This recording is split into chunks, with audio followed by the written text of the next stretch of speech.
dotNet 6 IoT with Bryan Costanich.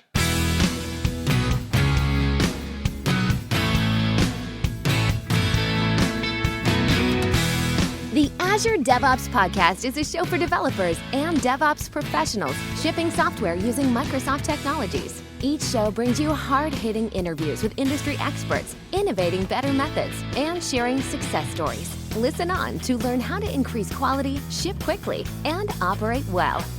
And now your host, Jeffrey Palermo.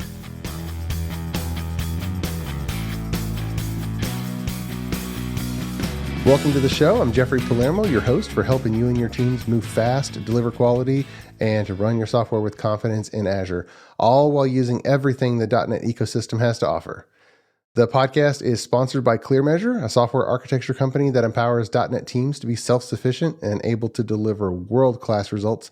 They are hiring both architects and .NET engineers who'd like a path to become an architect. So you can go to clearmeasure.com/careers for that. And also be sure to check out the new video show, Architect Tips. Now, our guest on the show today is Bryan Costanich. He is the founder of Wilderness Labs. He's also a former vice president of Xamarin, and he's trying to leave the world a little better than he found it. Bryan, welcome to the show. How are you, sir? Fantastic. Thanks for having me, Jeff. Oh, my pleasure. My pleasure.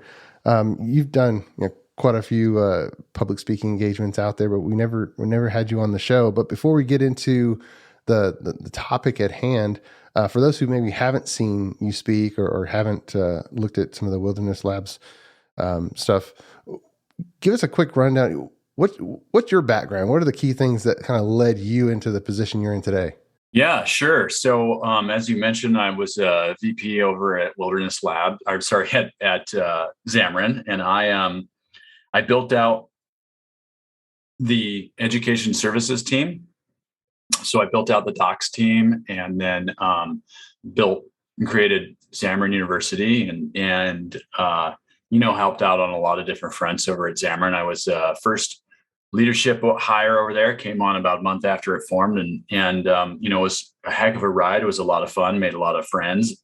And now, I'm back at it. I'm doing something very similar. At Xamarin, we brought the .NET ecosystem to mobile, and at Wilderness Labs, we're bringing that ecosystem to IoT and embedded development, hardware, because it's a real struggle today if you want to build hardware. And, we set out with a mission to make building hardware as fast and easy as mobile development, web or mobile development. And so that's where, we're chipping away at that rock. Shoot, that's a huge story, just coming from Xamarin, but then pulled into Microsoft, but then quickly came out of Microsoft because now Maui is like fully integrating everything that Mono Project and Xamarin did kind of in the .NET 6. But cool to see it live on, and totally and become, sort of be next. Right. Everybody's excited for that coming out later this year. But with the state of IoT, I mean, I've followed. I've got your Meadow board. I've got several Raspberry Pis, Arduino, Panda, just all these other things, and thinking, okay, we've been told that I can write C# and have it run on a system on a chip, or all these little boards. Yeah, but so many .NET developers find it really hard to actually accomplish that. What's the state of .NET in the embedded system on a chip world? What are the realistic options right here in 2022? Yeah, that's a good question. It's it's funny because there's some of the messaging on this is a little bit muddled, especially by Microsoft and some of the other players out there, and there's also unpacking that there's sort of like different levels of compute that we should consider, right? Because the first thing is to understand like the difference between an embedded microcontroller or an embedded device and like a Raspberry Pi, right? And those are different levels of compute. A Raspberry Pi is a single board computer, and it's basically like a computer from the early 2000s that they shrunk down and made very tiny and added some hardware IO, right? And that's super interesting, right? That sort of like kicked off a lot of development in IoT. It gave people like a way to use modern development tooling and frameworks and control IoT.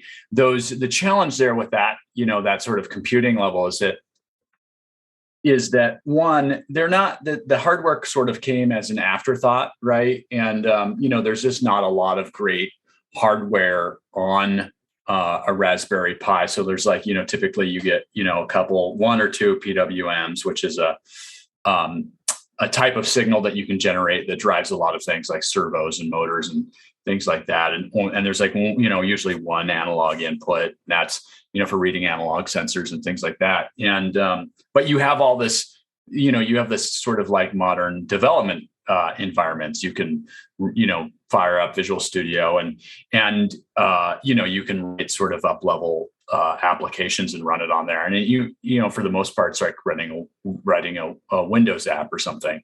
And then there's the next, computing form factor down. And that is the embedded space. And the embedded space is really, when we talk about that, we talk about microcontrollers. And microcontrollers, there are trillions of them in the world. And, last year there was something like 12 billion made and shipped. And microcontrollers are interesting because they really are a different class of computing. And the first thing, that's sort of like the litmus test is this a microcontroller, or is this a single board computer, or is this embedded Linux versus embedded, true embedded is does it run a full operating system, right? And if you look at microcontrollers, they run typically micro real-time operating systems, and they are, just enough OS code to service a single application and provide, a hardware abstraction layer so that you can access the hardware. And that's a pretty big distinction between like embedded Linux running on a single board computer, where you can have multiple applications, you've got multiple users, and the OS is the heaviest thing. In the embedded space, it's just the opposite. The app is the thing, and the OS is just enough there to provide the services that you need.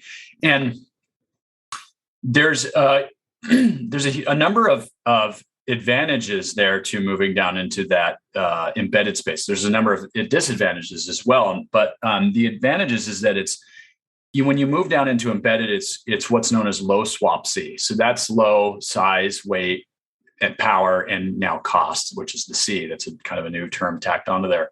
And oftentimes these embedded devices will use 1,000 of the power of like a Raspberry Pi, right? So you can run these on very small batteries, where like a Raspberry Pi, to have any meaningful battery life, you need a laptop battery, right? Because it really is kind of, you think of it almost like a laptop. And the other thing about the embedded devices is that they really were designed for hardware control as a first class design consideration. And so you look at like our F7 Meadow F7 board, and it's our dev board, and it's got like 6 analog inputs, and it's got 12 or 13 PWM outputs, and so it's really, a different from the perspective of hardware. It was really designed for that first, and so it can drive that hardware in a much more sophisticated way. It has a lot more IO and things like that, right? The other thing about embedded is that they tend to be, microcontrollers and boards that are built around microcontrollers tend to be much smaller, and they also tend to be cheaper to embed, right? So like microcontroller solutions like ours, for example, like at scale, you can go to market at $30 on one of these boards, and eventually we're going to release a budget board that will be even, much cheaper, maybe somewhere around half of that at scale. And if you compare that to something like a Raspberry Pi, when you actually go to scale, it costs you $50 or more to embed that. Yeah. And that's because, those are little computers and they require a lot more components, and they require, their bill of materials is much more sophisticated and to drive all those components, whereas microcontroller is like a computer all in one. And that's even with scale, right? So Raspberry Pi moves a ton of units, and even with that scale, it speaks to the fact that ultimately is just a much more complicated piece of hardware, right? Now, so that's sort of the advantages of a microcontroller moving to embedded, but there's also a number of disadvantages. And a lot of these are historical in the sense that, like, developing for embedded devices hasn't really changed a lot since the 70s and 80s. Like most, I would say 95% plus of all professional production IoT that's built on embedded, and most IoT is built on embedded anyway, is built in embedded C. And embedded C is a really, it's a challenging thing to develop in. It takes a very specialized skill set, and there's just a small fraction of developers in the world that can actually write embedded C. And then you struggle a lot with, like, things that we don't even have to think about as a .NET developer, from the tooling, the build chain to, like, fighting with CMake files and make files and trying to match your OS with these, with like these drivers and that library and blah, blah, blah. And then also, memory bugs and managing memory. Like, in C, you have to think about memory, whereas with .NET and other managed runtimes, you don't, right? And I saw this interesting statistic that Google put out, which is that 70% of all security bugs are actually memory bugs, right? So that's like 70% of all security bugs aren't even an issue in .NET. So, so historically, building for embedded devices has been really challenging because you had to have the super specialized skill set and do embedded C. And then, there's been some interesting developments here in this front to make this easier, right? 20 years ago, the .NET Micro Framework came out, and that was like a V1.0 .NET attempt by Microsoft to get into this embedded space. And it was actually a pretty forward-thinking platform, but it was always very limited, and it never really got any updates after .NET 1.0. So for example, generics never came to platform, right? You were, instead of having list of type T, it's array list, and you don't get to use any of the modern NuGet packages, et cetera, right? And that's what you see in, like, solutions like the Nano Framework, which is a rewrite of the .NET Micro Framework, right? It's still 20-year-old tech, and you don't really get full .NET. And so there's in other spaces of the market, two things have been interesting, or things have been happening that have been interesting. For example, MicroPython or CircuitPython, right? And CircuitPython and MicroPython is really interesting. It really made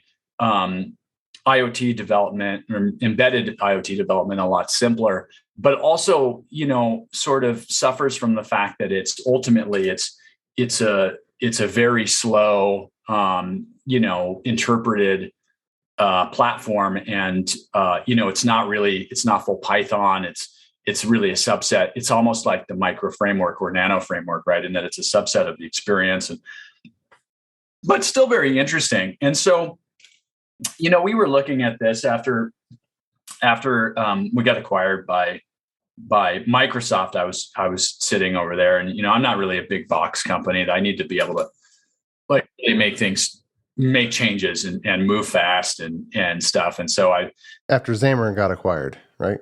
Yeah, that's right. Yeah, when Microsoft bought us out, and it's tough to get anything done over there because it is a big company, and that's just the nature of the business. Is big companies, they got a lot more things to worry about when you're building stuff. And so I always loved hardware and always been playing in that space, and I got to thinking, how do we make this easier for folks? Like, what would be the ideal experience? And for me, that meant like full modern .NET on embedded devices. And at Xamarin, we did a lot of really good work to sort of lay the groundwork for that, right? We first of all, we got dotNet running on exotic platforms, not just Linux, but on ARM, right? And we got it on iOS and Android and Mac, and that was a whole different, CPU architecture.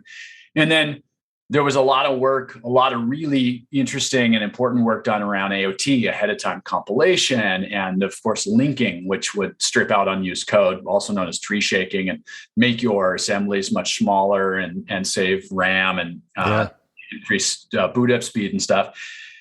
And so because of the work that we did at Xamarin, all of a sudden I was looking at this and I was like, the next phase of humankind's technological computing journey is embedded computing, right? The idea, like in my lifetime, we've gone from desktop computing, big desktop apps, and the web hit, and everyone was building on web, and JavaScript was, changed the world. And then the web turned to cloud, and everything shrunk down into mobile, and now there's interesting things happening that are sort of tangential to all that. It's AR and VR and AI and stuff, but like the biggest single market in tech right now that's non-financial market is embedded computing, because this is in fact the new revolution. And it's an interesting one because unlike with mobile, there's no hero experience, right? Like 15 years ago, Steve Jobs got up on stage and we saw this beautiful piece of cinematic glass, and all of a sudden our lives were changed, right? We got it. And then Google Maps, think about your life before and after Google Maps. I mean, it's night and day, right? And now that's happening with embedded devices, but it's a quiet revolution because we don't, there's sort of three phases. There's three parts of the IoT market. There's consumer IoT, commercial, and industrial. And commercial and industrial make up about 90% of what's happening. And we don't really see that in our day-to-day because what we think of IoT is like consumer IoT. We think about smart toasters and smart fridges and stuff. And so there's this massive revolution going on. And we're seeing this we're seeing the outcome of this in like supply chain, how people can't get chips. And, we blame it on COVID and whatnot. And to some extent that is true, but also pre-COVID, chip, microcontroller demand was like going through the roof because everyone's building all this IoT in industrial and commercial sectors, right? So I was looking at this, I was like, okay, how do we fix this? How do we fix this like broken place? Because I'm a .NET developer, I want to do hardware. Yeah. And so the first thing was like, okay, we need to take the next step with what we did at Xamarin and Mono. We need to get that running on a microcontroller, right?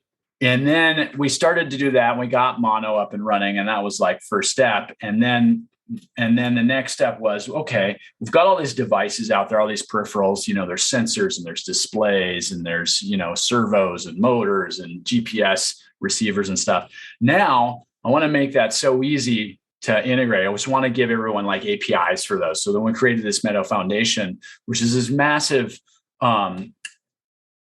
library of drivers, peripheral drivers, and industrial control algorithms, et cetera, to make all that easy. So that was kind of the thrust of like what we set out to do is make a platform in which regular .NET developers like you or I could pick up a piece of hardware, could plug some stuff in that we got from SparkFun or Adafruit, and we could actually make sophisticated embedded IoT applications that can go to production, that we can put into the market, just like, Xamarin had a number of the top apps in the App Store, with Meadow, you can go to production, you can build products that you ship to, thousands, hundreds of thousands of units, and then be able to manage them out in the field. That was the other piece that we've been working on is being able to like do over-the-air updates and send security patches out to your devices and do automatic crash reporting. The way that we used to have in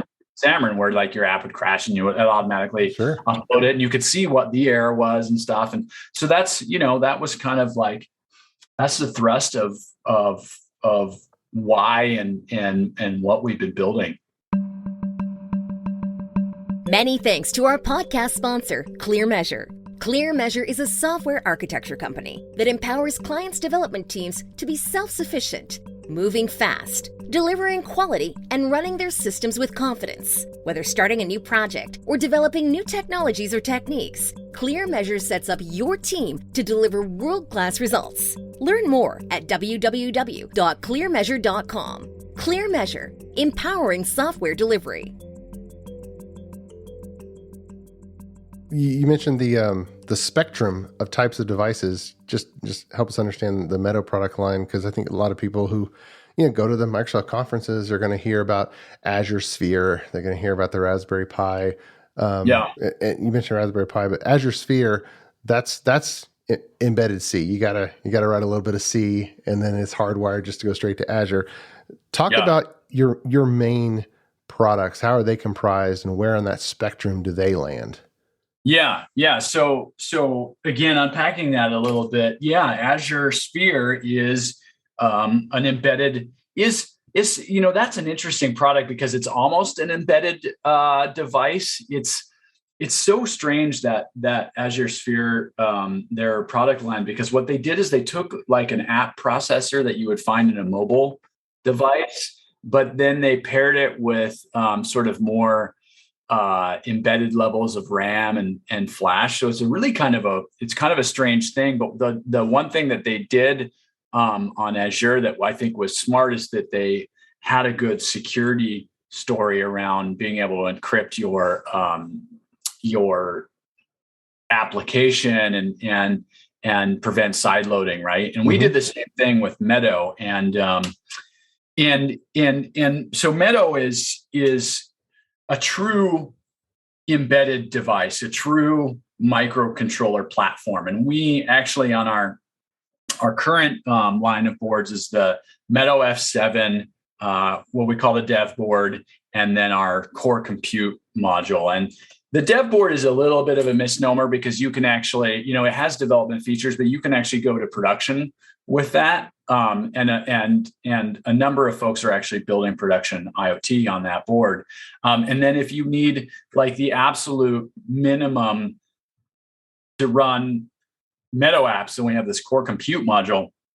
And that's really designed for folks that are building products that will go out to, quantities of 10,000, 100,000 or more devices out in the world. And as I said, it's a true embedded architecture. It runs an STM32F7 microcontroller. That's the main brain on that. And you're going to have to tell us what that is. Yeah. So that is, if you look around and you look at a lot of the boards out there, they are something, a lot of like the Arduinos and Particles of the world, et cetera. Those are very similar devices, embedded devices. A lot of those are actually STM32F4s or equivalent. This STM32F7 is very similar. It's about twice as powerful as the F4 chip, but uses half the energy.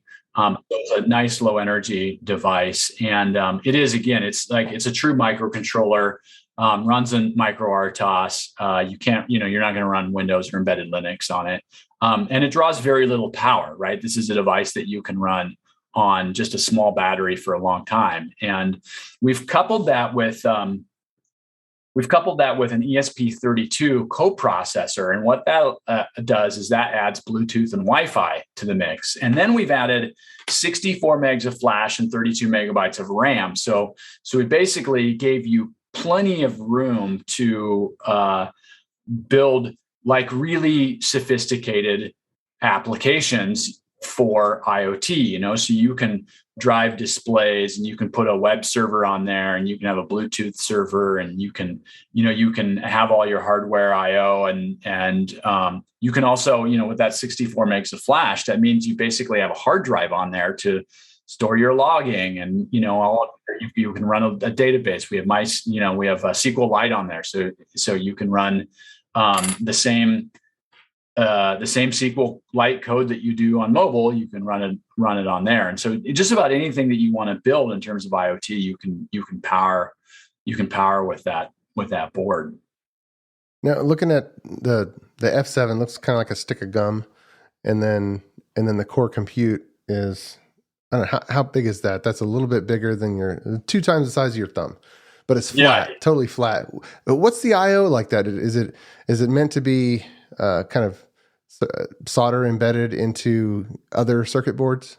Yeah, that's right. So, the Meadow F7 dev module you can put headers on there and you just plug it into like a breadboard, or you can solder it. It's also surface mount compatible. So you can solder it down into your own circuit board that has sensors and stuff built in.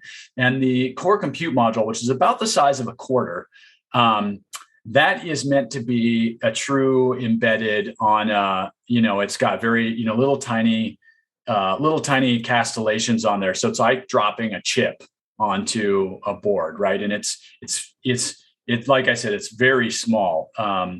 So think of that as like a full CPU with the CPU size or smaller, but it's got everything you need on there. And it also, what's interesting is that the core compute module also adds Ethernet. So for industrial IoT capabilities and solutions, right? Ethernet's pretty important for that. So it's in terms of form factor and IO, like there's a ton of IO on those boards. You can control or integrate with just about anything that you can think of. I can't think of any piece of hardware out there, in fact, that you can't integrate. Even industrial sensors that run over like RS485 or DS12 or Modbus, like all of those are easily addable to these. So it's a very IO heavy, very hardware friendly design, both of these. Mm-hmm. Okay. Well, let's talk about the dotNet developer workflow and just some other things on your website, some keywords we haven't touched on. NetDuino. You've already talked about micro framework, but what exactly are you developing with on your computer? Are you in Visual Studio 2022 with .NET 6? Or are you using your specific class libraries versus ones from Microsoft? What exactly are we using when we, even to do the, maybe a Blink sample or just a really, really simple breadboard experiment? Yeah. So we are fully .NET Standard 2.1, .NET Core 3.1 compliant / compatible. And we're working on upgrading to .NET 6. There's not actually a lot of change in there. It's in terms of the API surface, there's not much difference between those two. It's mostly the underpinnings, sort of the runtime stuff. But yeah, it's, we've got a Meadow CLI.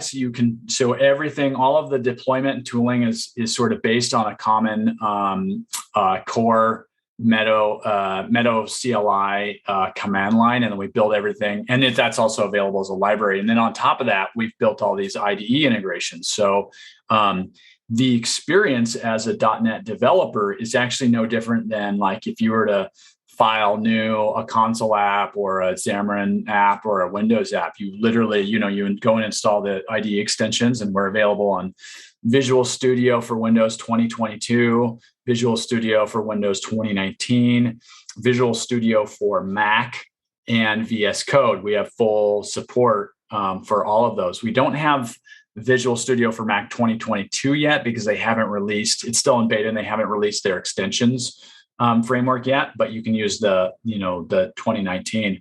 So we have a real integrated experience that's just, file new, or you can even in the command line do .NET new Meadow, right? And have, so this the standard .NET Core SDK there.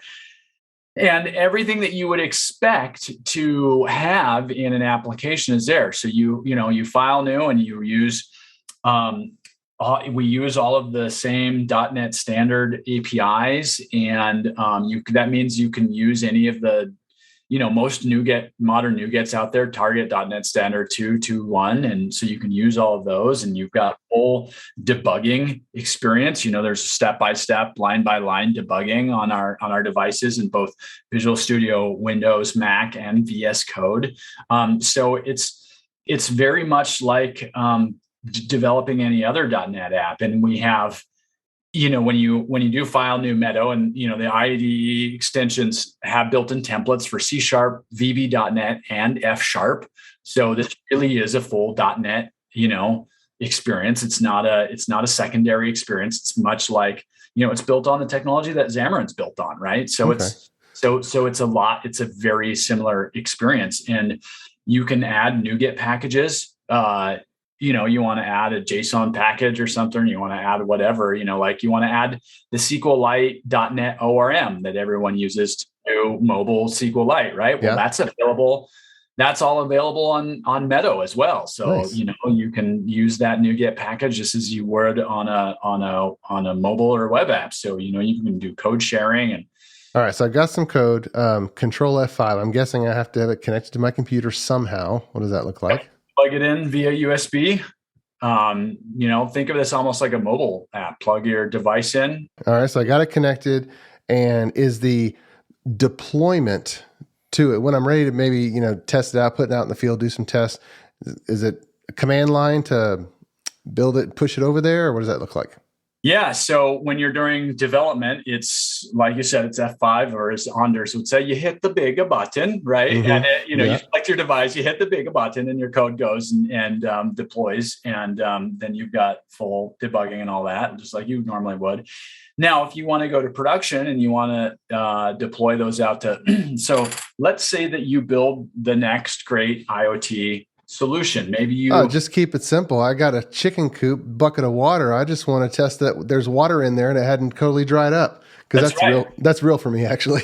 Yeah, no, it's funny. We were at Maker Faire a couple of years ago. And we actually had a smart chicken coop.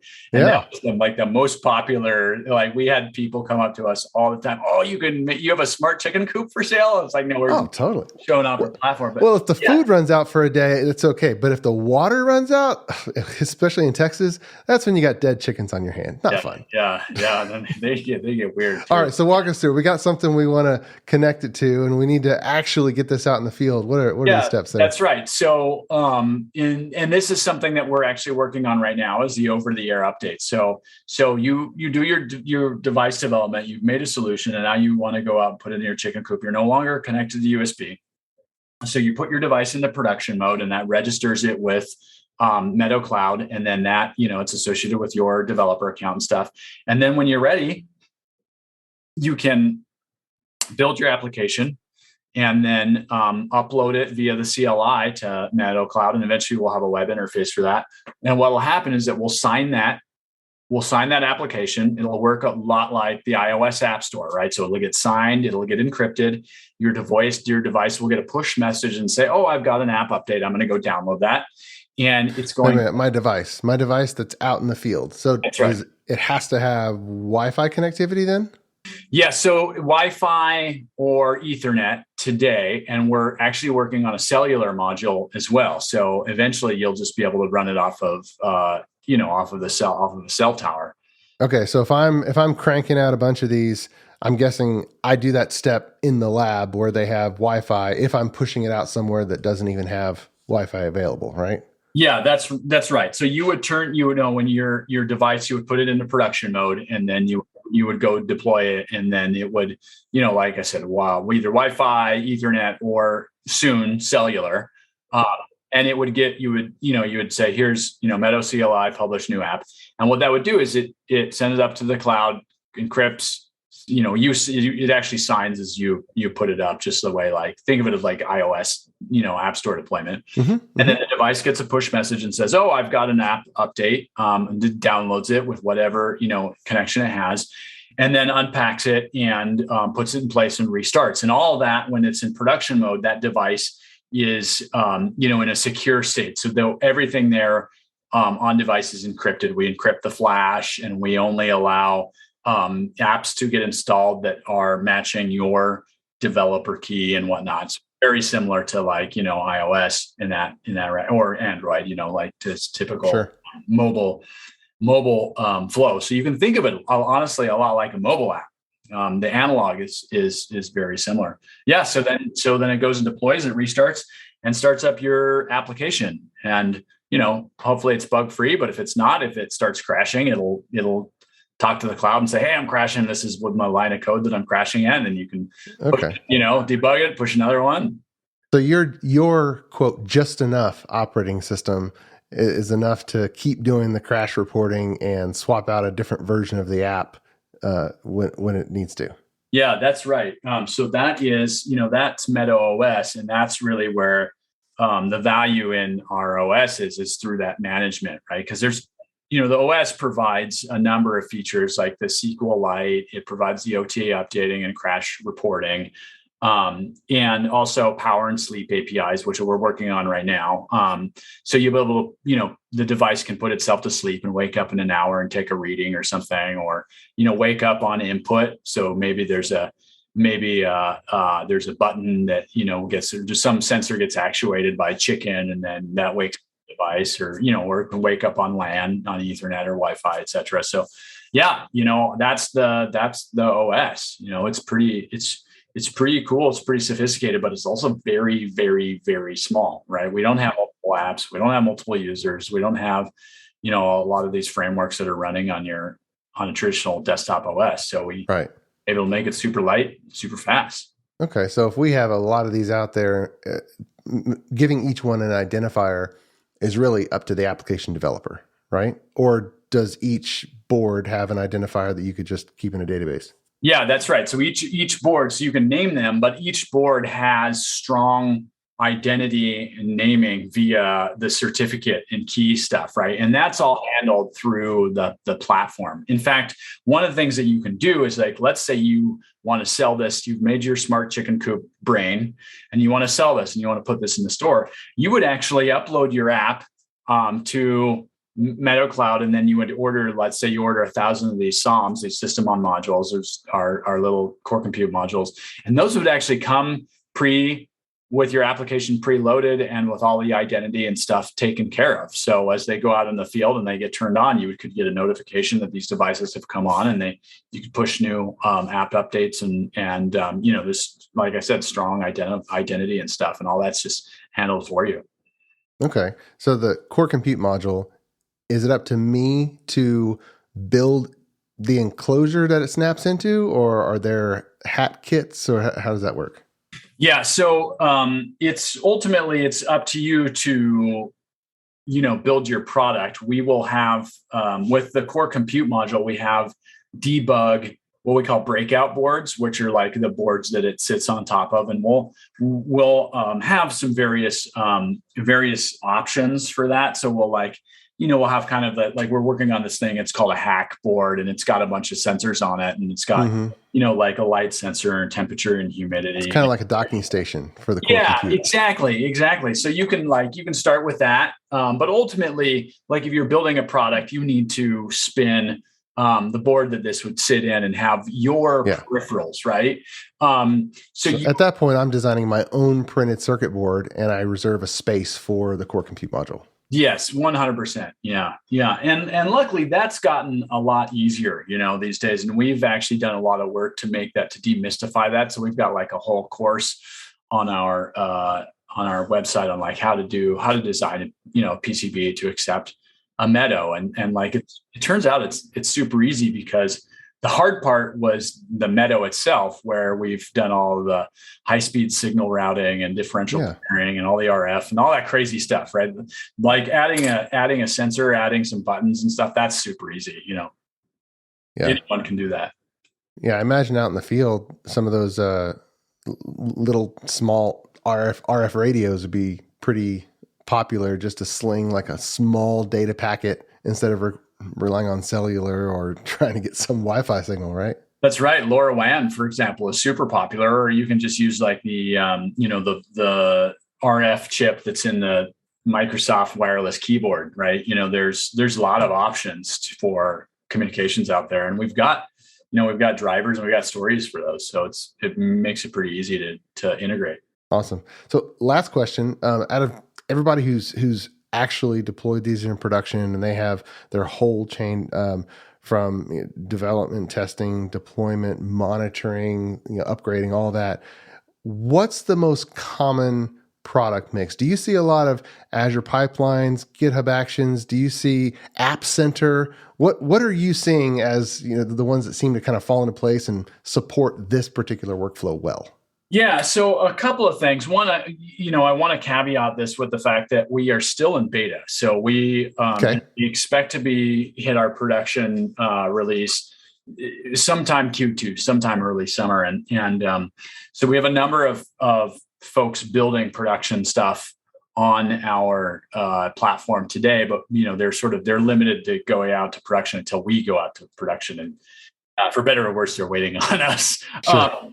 But I would say that the most common thing that I know of folks building are climate monitoring stations. That seems to be like the entry point for a lot of folks. But we have people building air quality index sensors, CO2 sensors for like COVID in transmissibility in commercial buildings, and we have a lot of industrial solutions being built around like water treatment and industrial machinery and smart agriculture and logistics and tracking and GPS tracking, et cetera.